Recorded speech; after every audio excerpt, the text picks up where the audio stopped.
இருக்கிற ஆக்கள் மோட்டர் பைக்கில் வருவாங்க. அப்படி இல்லாட்டி அந்த ஜங்ஷனில் நம்ம அப்போதை பார்த்த மெயின் ரோடு ஜங்ஷனில் இறங்கி இந்த முன்னுக்கு இதில் போகிற இந்த ஆன்டிமேர் மாதிரி அவ்வளோ தூரமும் நடந்தான் வரணும்.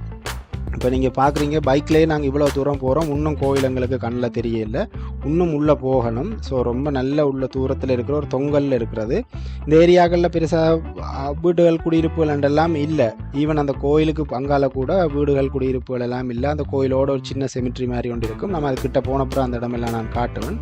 ஸ்டில் நாங்கள் பைக்கில் போய்க்கின்னு தான் இருக்கிறோம். பாருங்கள், இந்த மலைக்கு தண்ணி கட்டின இடங்கள் எல்லாம் சின்ன வெள்ளங்களாக இருக்குது. மற்றது நாங்கள் போன சீசன் வந்து அந்த ஈச்ச மரம், அந்த ஈச்சை காய்ச்சிருந்த சீசன். அதுதான் கொஞ்சம் நான் நினைக்கிறேன் நாங்கள் வார நேரங்களில் அந்த ஈச்ச மரங்களை விசிட் பண்ணிவிட்டு அந்த ஈச்ச மரங்களை பார்த்து ஏழுமான அளவு நாங்கள் கத்தி அதுகளெல்லாம் கொண்டு போகலை. ஸோ ஈச்சை அதுகளை ஏழுமான அளவு பிக்கக்கூடியதுண்டா பிச்சை எடுத்துக்கிட்டு வருவோம்ட்டு பிளான் பண்ணிக்கிட்டு தான் போகிறோம். பைக்கில் போகிறதால நான் சுற்றி வர